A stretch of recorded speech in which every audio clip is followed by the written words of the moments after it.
You are at a restaurant. There is no fork on the table, so you ask the waiter, "Can I have a fork?" But the K at the end never comes out. And what the waiter hears is, "Can I have a four?" For? For what? He is standing there waiting for you to finish the sentence. Or this one. You are at your hotel. Your room key is missing, so you go to the front desk and say, "I lost my card." But the D disappears. And what they hear is, "I lost my car." Now the manager is asking you where you parked and whether he should call the police.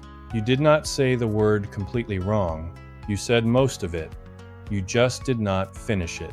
And a completely different word came out, so your listener answered that one instead.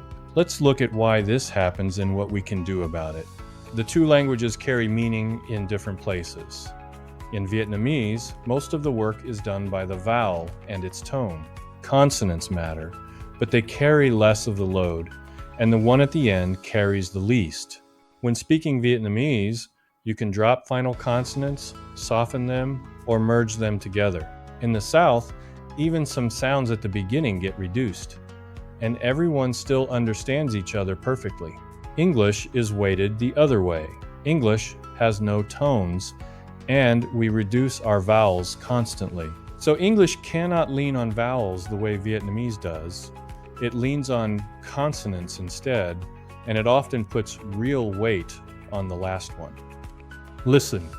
Bat, bad, back, bag, badge, bash. Same beginning, same vowel, 6 different words. The only thing separating them is the sound at the end. Look at those endings. And English piles more on top of that ending. How many? 1 book? 2 books? When I walk, I walked. Who owns it? That is Nam. That is Nams. Both languages use vowels and consonants. It is a question of where the weight sits. In Vietnamese, the end of the word is the light part. In English, it is carrying the load. What is in your way? Here is the problem. Vietnamese allows only a handful of sounds at the end of a word. M, N, N, P, T, K, plus 2 glide sounds.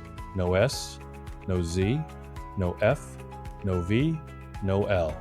These are some of the missing sounds, and even when Vietnamese has a sound such as T at the end, it is usually softened. And the final stops are held, not released. You close your mouth and stop. So 2 things happen in English. Sounds that never appear at the end in Vietnamese get dropped entirely, and the ones that do exist come out closed and quiet, so your listener never hears them. So finish the word. You can do this. Say the ending.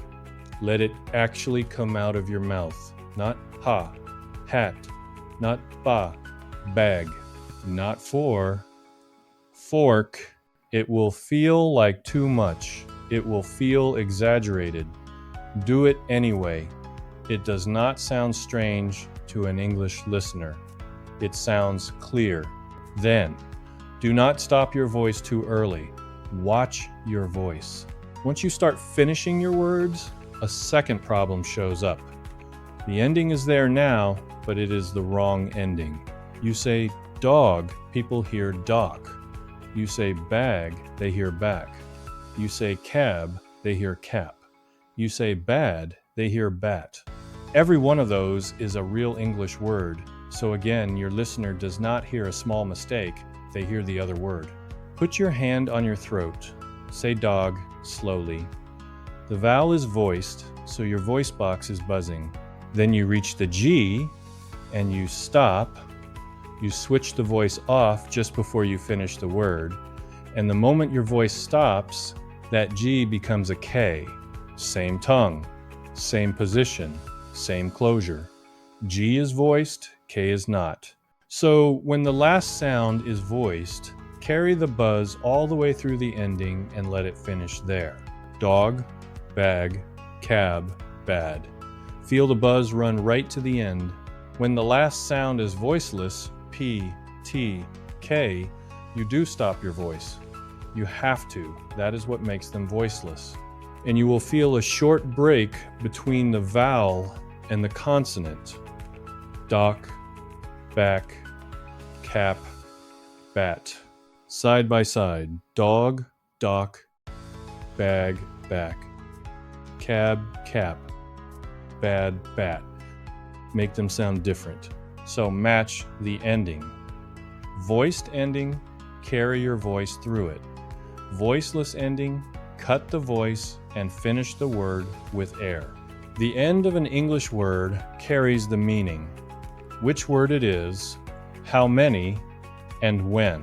So finish your words, release the ending, and match your voice to it. It will feel like too much. It is not.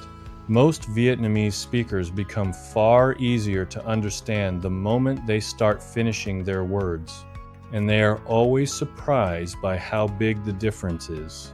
In the next video, we will practice this out loud together with time for you to repeat. I will see you there.